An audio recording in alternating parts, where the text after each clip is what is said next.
शिव जी महाराज आगे की कथा को प्रारंभ करने लगे। कहने लगे, एक बार की बात है, दुर्वासा ऋषि जा रहे थे, सामने से इंद्र देवता निकले। इंद्र देवता के सम्मान के लिए दुर्वासा जी ने एक पुष्प की माला अर्पित करी। जैसे ही पुष्प की माला अर्पित करी और दुर्वासा जी थोड़े आगे निकले, अपने ऐरावत नाम के हाथी पर बैठे हुए इंद्र देवता ने मन में विचार किया, माला बड़ी भारी है, क्यों ना इस माला को उतार दिया जाए। उस माला को उतार के इंद्र देवता ने उस ऐरावत नाम के हाथी के सिर पर रख दी। उस हाथी ने सूंड से माला को लिया, नीचे पटक दिया, हाथी आगे बढ़ा, उस माला पे पैर पड़ा हाथी का और माला को कुचल दिया।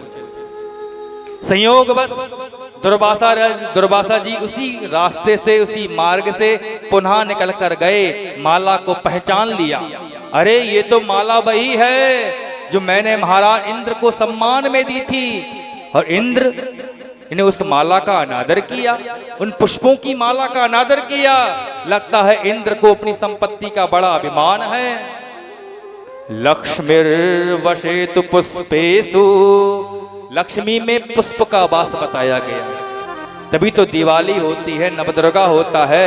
माँ भगवती लक्ष्मी जी के लिए लाल लाल पुष्प अर्पित करे जाते हैं, क्योंकि पुष्प अर्पित करने से माँ लक्ष्मी की कृपा बनती है, क्योंकि पुष्प में लक्ष्मी का वास होता है। लक्ष्मीर बसतु पुष्पेषु, और विशेष पुष्प कमल का, कमल में विशेष लक्ष्मी का वास होता है। और एक बात बता दें, वहां पर एक बात ध्यान आई कि पुष्प हम अर्पित तो करते हैं, लेकिन पुष्प जो है वो ताजी ही अर्पित करना चाहिए।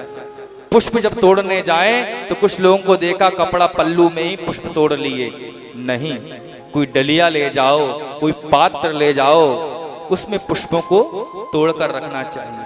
पुष्प लेकर आए तो कुछ लोग धो लेते हैं पुष्पों के लिए, लेकिन पुष्प जो है कभी धोकर नहीं चढ़ाया जाता।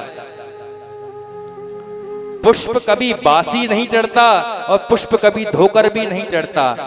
माली के यहाँ से कल पूजा करनी है तो कल ही पुष्प लेकर आओ, भले ही माली आपको 2 दिन का रखा पुष्प दे दे, वो पुष्प ताजी ही माना जाएगा।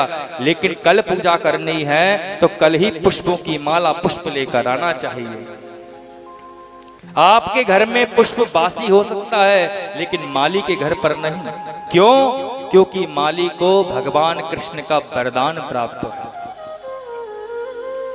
लेकिन दुनिया में एक पुष्प ऐसा होता है जो 3 दिन तक, आज तोड़ा 3 दिन तक बासी नहीं माना जाता। कौन सा पुष्प है वो? तुलसी सप्तरात्राणि पंचरात्राणि बिल्वजम कमलम तु त्रिरात्राणि सर्वदा सहनवीजलम। तुलसी आज आपने तोड़ी तो 7 दिन तक, 11 दिन तक वो भगवान पर चढ़ाने योग्य है, पवित्र रहती है।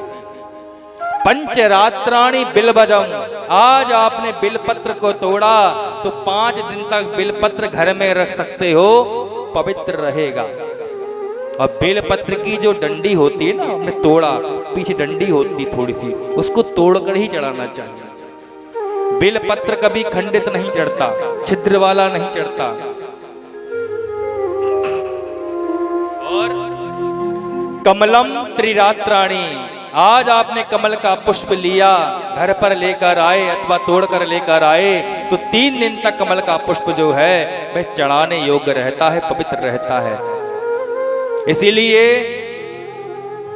पुष्प को कभी पैरों से कुचलना नहीं चाहिए, क्योंकि पैरों से पुष्प कुचलता है तो कहीं ना कहीं जीवन में दरिद्रता का दुख उठाना पड़ता है, लक्ष्मी की हानि होती है। दुर्वासा जी ने श्राप दे दिया, इंद्र तुमने हमारी पुष्पों की माला का अनादर किया है, हम तुम्हें श्राप देते हैं, तुम्हारी स्वर्ग की जो संपदा है वो पाताल लोक में चली जाएगी।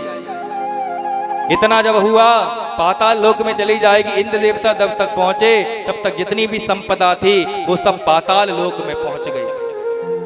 जब पाताल लोक में पहुंच गई सारी संपदा तो देखते ही देखते भगवान विष्णु के पास में सब देवता गए। अब बताइए प्रभु, हमारी जितनी संपदा थी श्राप के कारण दुर्वासा जी के वो पाताल लोक समुद्र में पहुंच चुकी है। क्या करें? भगवान विष्णु ने कहा समुद्र मंथन करो, और समुद्र मंथन करने से तुमको संपदा तुम्हारी प्राप्त हो जाएगी। इतना कहा, राक्षसों के पास में आ गए।